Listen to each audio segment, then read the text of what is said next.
The Columbia Network takes pleasure in bringing you Suspense.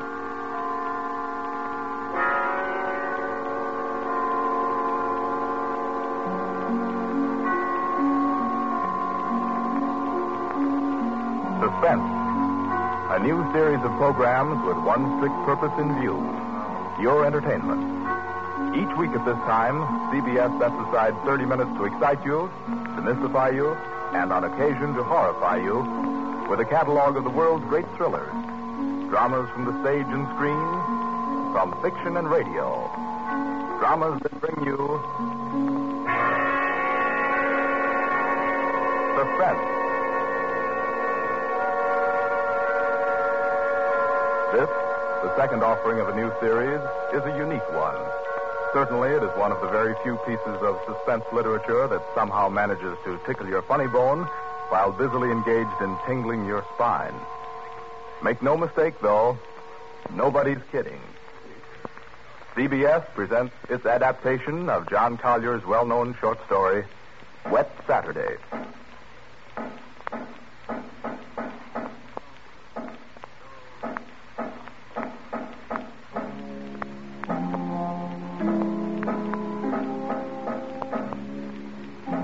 Yes, it's a wet Saturday.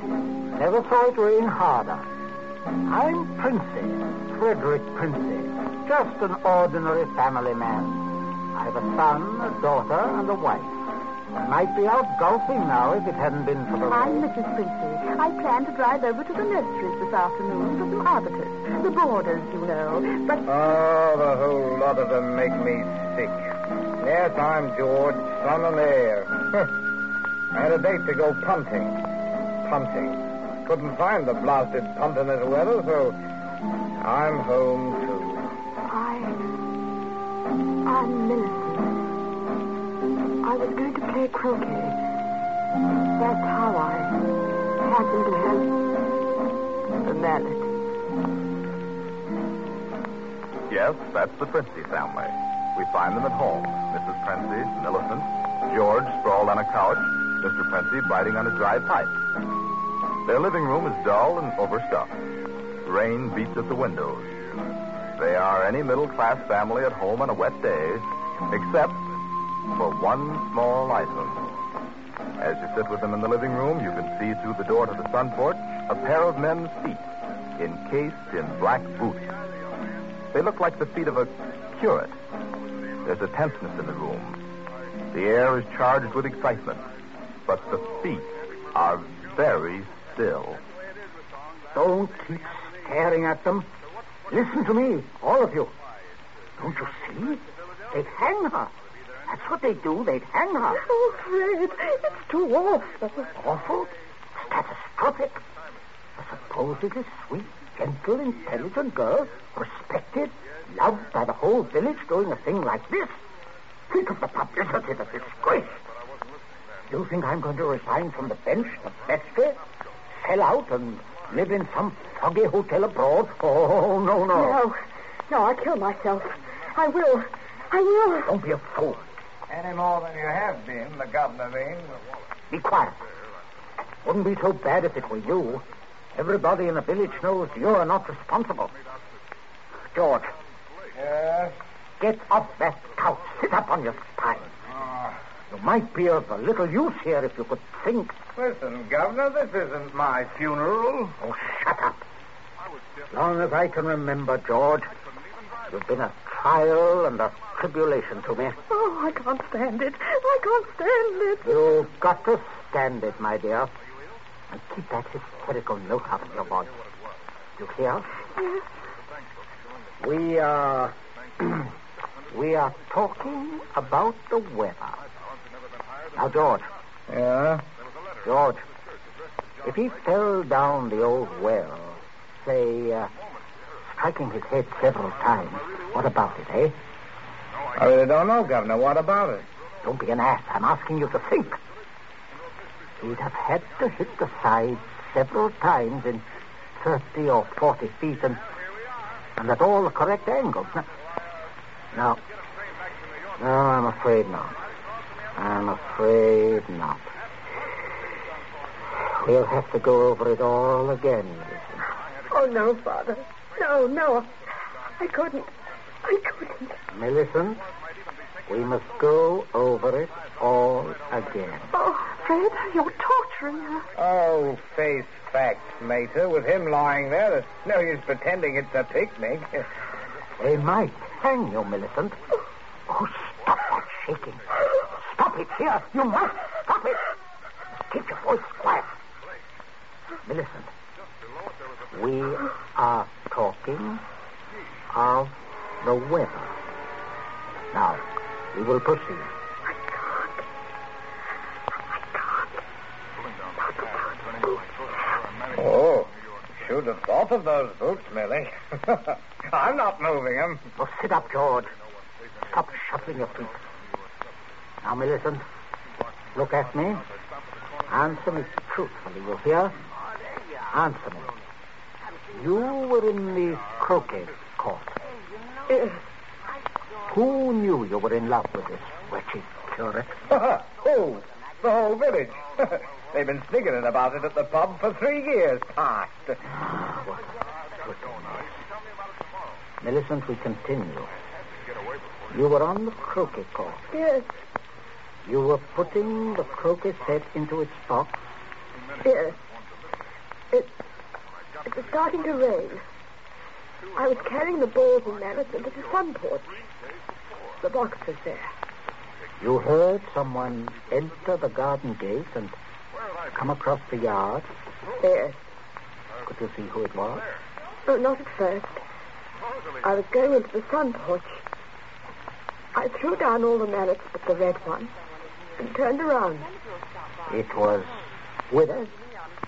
Yes. So you called him. Loudly? Did you call him loudly? Could anyone have heard? No, Father, I'm sure not. I didn't really call him. I just spoke his name. He saw me as I went to the door.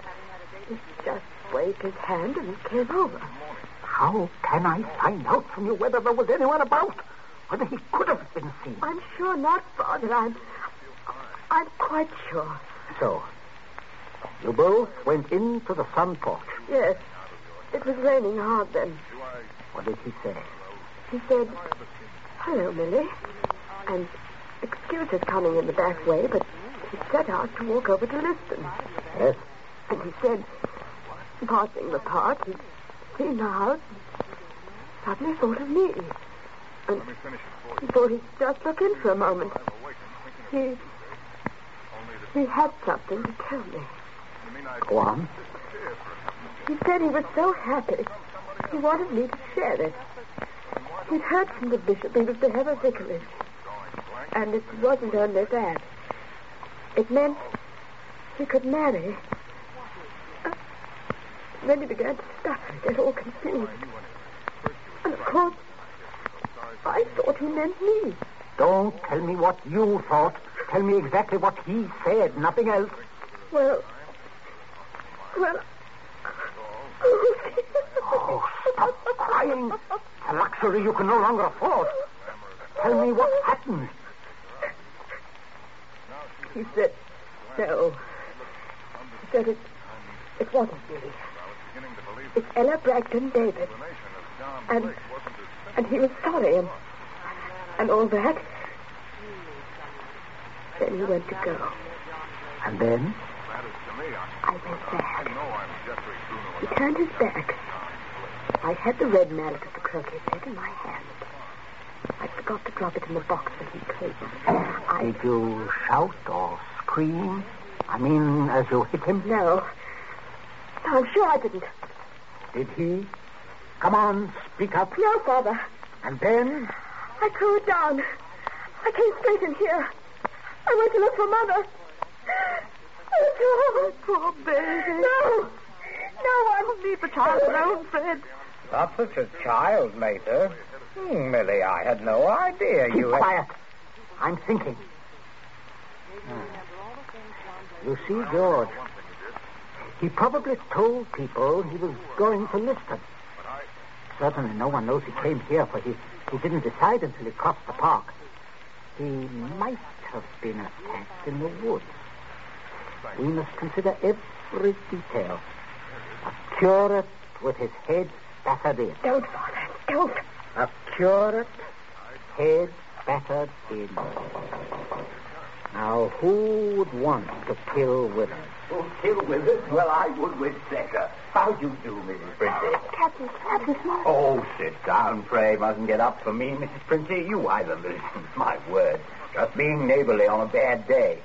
I wanted to ask you about those dahlia bulbs, Princey. Took a shortcut on account of the rain and walked right in. Knew you wouldn't mind. Oh, he heard you, Father. My dear, we can all have our little jokes. Don't pretend to be shocked. This way, Smollett. This chair, facing the fireplace. Sit down, Mother. Just straightening the curtains to the sun porch, dear. It looks so gloomy out there. Might as well shut the rain out. Just talking about a little theoretical cure killing, Smollett. You know, young people these days like thrillers. Parsonicide. Justifiable parsonicide. Have you heard about Ella Bragdon, Davis? I shall be most properly laughed at. Why? Why should you be laughed at, Smollett? No, and a shot in that direction myself. They half said yes, too. Haven't you heard? She told most people. Now it'll look as if I got turned down for a white rat in a dog collar. Oh, too bad. Oh, fortune of war. Yes, fortune of war. Odd how it happens, isn't it? Sit down, Smollett.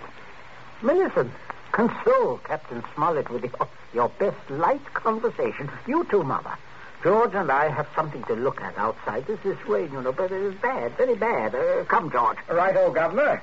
Maybe we'll need raincoats, what? Oh, I don't think so. Just make yourself at home, Smollett. Make yourself at home. A cigarette, Captain Smollett? Thank you. Oh, nasty day to be going out. Something about the old well.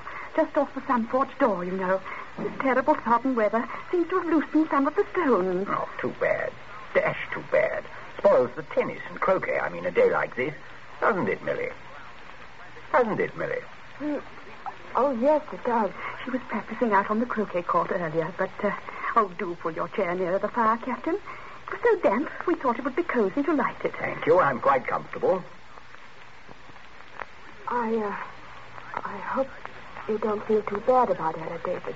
Can't always win. Can't say, though, what you women see in these bloodless clerics. Oh, I always thought Mr. Withers is a very charming man. Quite agree, but why should anyone want to marry him? You wouldn't want to marry him, would you, Millie? Not now. Very right. Are you? Oh, no. Oh, God. Smollett. Yes, Princess. Good Lord, man, you come in on a fellow suddenly.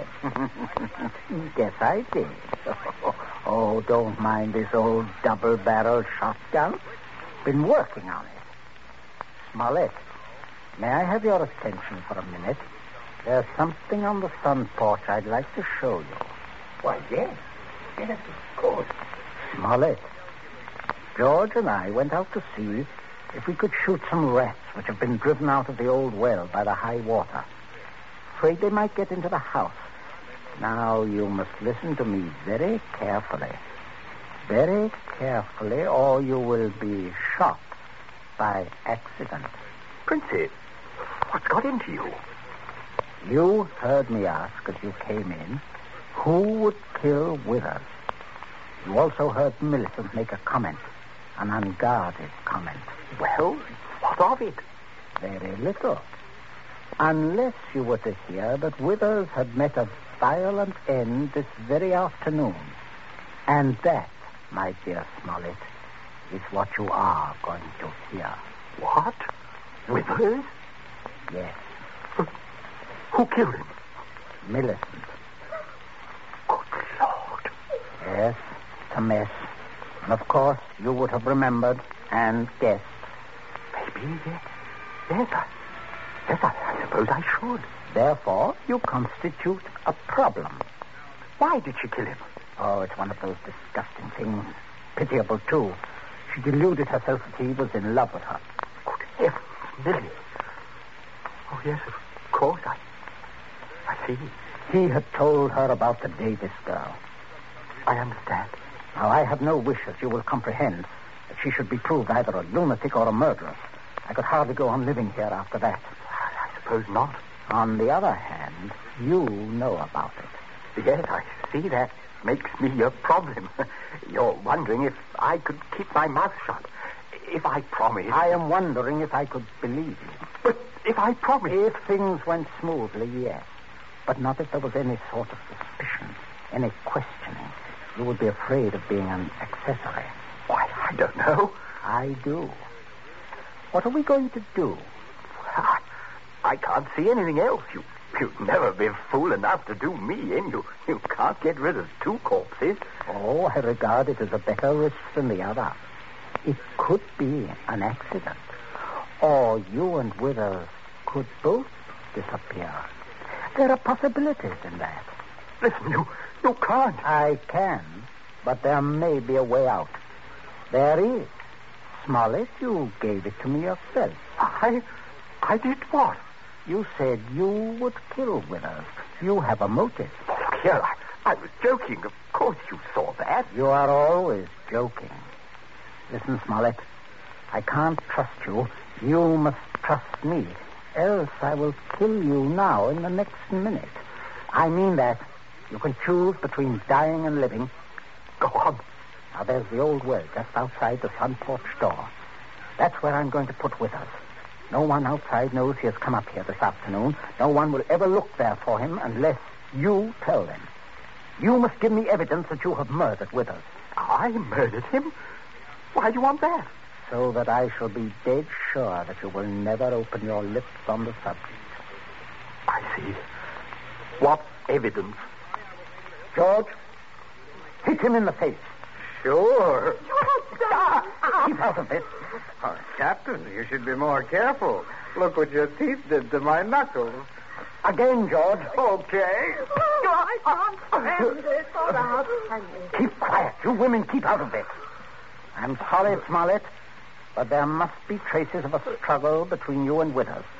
Then it will not be altogether safe for you to go to the police. But can't you take my word, man? I will when we are finished. George? Yes? Get the croquet mallet. Right, Governor. Take your handkerchief to it. In there, on the front porch floor. Yes. Yes. I got it, Governor. There, Captain. There's the weapon. As I told you, Smollett. Now, you'll just grasp the end that mashed Withers' head. I shall shoot you if you don't. But good Lord, you can't. All right. There. That's it. Now deposit it out by the side of the house. Out of the rain, of course. No. Wait, George. Huh?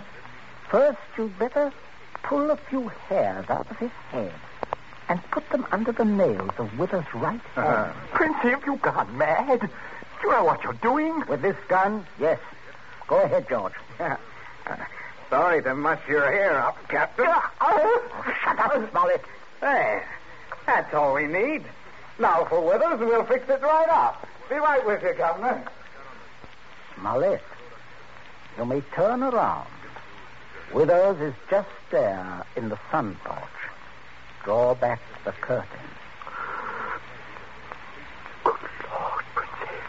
Yes, messy. But we'll get him fixed up. Now, you, Smollett, you've just got to drag him through the door and dump him in the old well. Just beyond the door, Captain. I won't touch him. I won't. All right. Stand aside. Out of range, George. Right. Only one place I want this bullet to go. Father. Keep quiet. My aim's none too good. Wait a minute. That's better, Smollett. Much better.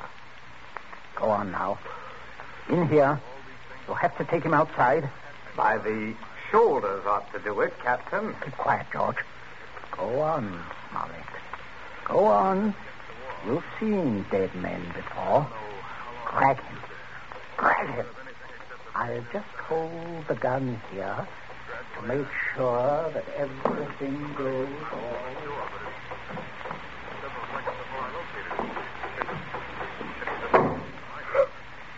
Oh, Water has come away from the dim window, dear. Don't look. But Captain Smollett, Father is a very resourceful man, Millicent. I'm sure what he's doing is right. But the Captain... I can't stand it. You mustn't question your dear father. I say, are you two still at it? There's enough trouble around here without blubbering. I'm not blubbering, George Princey. Oh, everything is just good. They never looked in our way. You see how sensitive? I guess it's oh, good heavens, man, you're dripping wet. Why didn't you slip your raincoat on? Tea ready, my dear? In just a minute, dear. I'll ring for Bridget. Exactly what you need, Smollett. Cup of tea. Best thing in the world to ward off a cold. Sit down, won't you? Oh, don't mind getting the chair wet. Cigarette? Help yourself. I stick to my pipe, you know. Funny how... Princess, everything's hot, ma'am. Oh, Bridget, yes. Put the tray in front of me here, on the table. Yes, ma'am. That's it. I say, Captain, you've gone and cut your lip. I just knocked it. Oh, how dreadful. Here, Bridget, give the captain this cup. No, thank you. I rather think I'll be running along now, if you don't mind. Oh, Captain Smollett, without any tea? If you don't mind, Mrs. Princey, if I could just have my raincoat. Oh, I'll get it for you, Captain. Oh, this is very distressing, Smollett, very. Oh, I'll be all right presently, I'm sure. Here we are now. Let me help you. Oh, thank you, young man. There. Better go out the front way, Smollett. The walk is dry. Oh, let me hold the door for you, Captain. Don't worry, old fellow. Don't worry at all. No.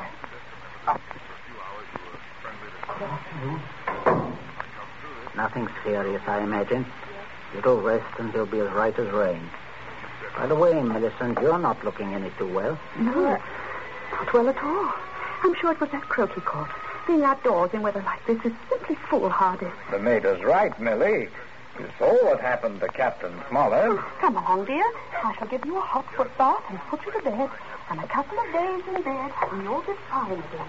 Get plenty of rest, Millicent, and don't worry about a thing. That's the best cure. Well, I guess I'll have a little rest too, Governor. It's a fine afternoon for a nap. Indeed it is, son.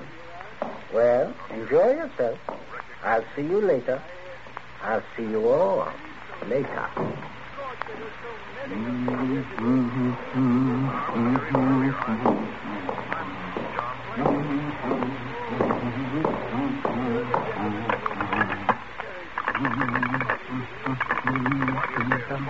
Your number, please. Oh, would you get me to the police station, please? Police station? Right away, sir.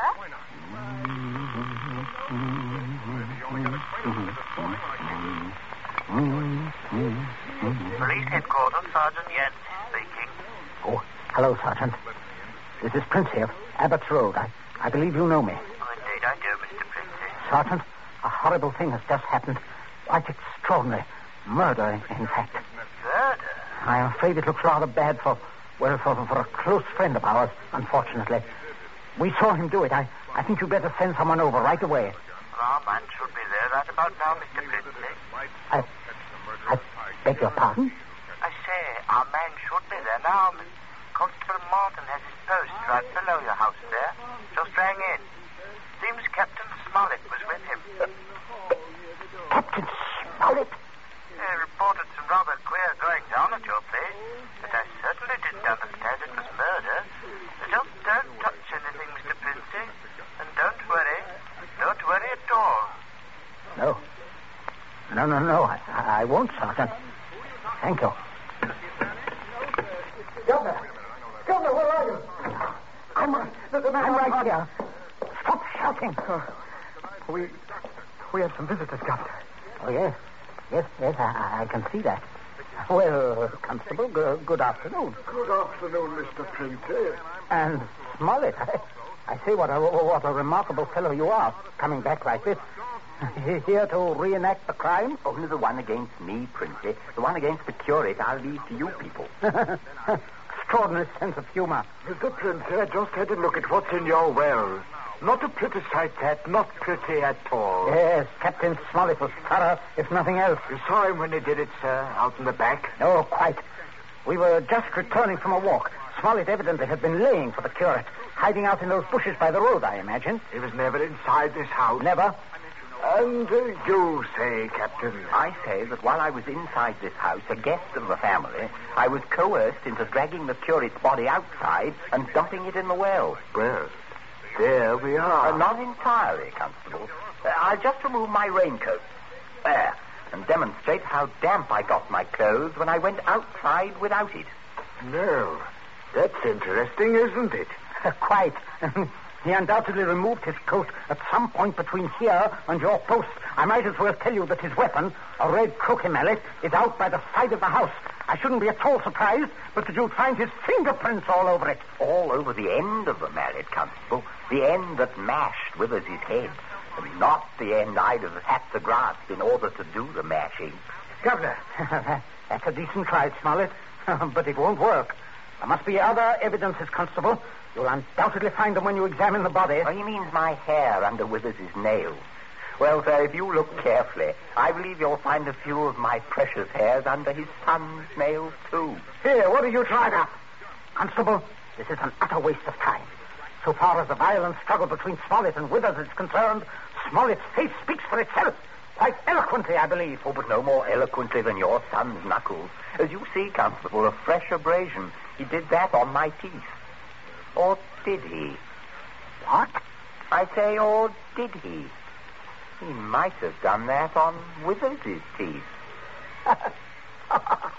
Oh, I see. I see what you mean. But I didn't. Governor, he said Oh, keep still, you nitwit. Let me think. As a matter of fact, George, the more I think of it, the more I'm convinced it was your voice I heard.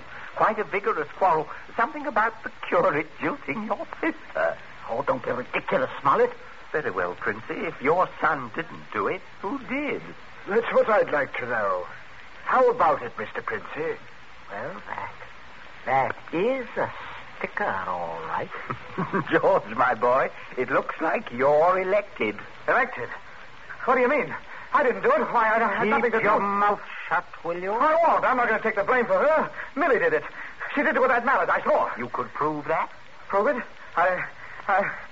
Yes. Her fingerprints on the mallet. The handle. Why, George, don't you remember when you made me touch the mallet? Huh? When you picked it up with your handkerchief? No, George, I'm sure you wiped that handle clean. Oh, well, I could hardly expect you to remember that if you can't even remember killing the curate. Governor, I told you to keep still. But, Governor, you're not going to turn me over. As long as I can remember, George, you've been a trial and a tribulation to me. Governor, You shouldn't have done it, son. You really shouldn't. No, George, that was definitely wrong. I say, Princey, I think I'll have that cup of tea after all. Nothing like it in weather like this. Wet Saturday, from the short story by John Collier. You have just heard the second in Columbia's new series, a series designed to bring you the best in thrill entertainment. Outstanding dramas from the field of fiction and radio, stage and screen. Dramas of pure suspense.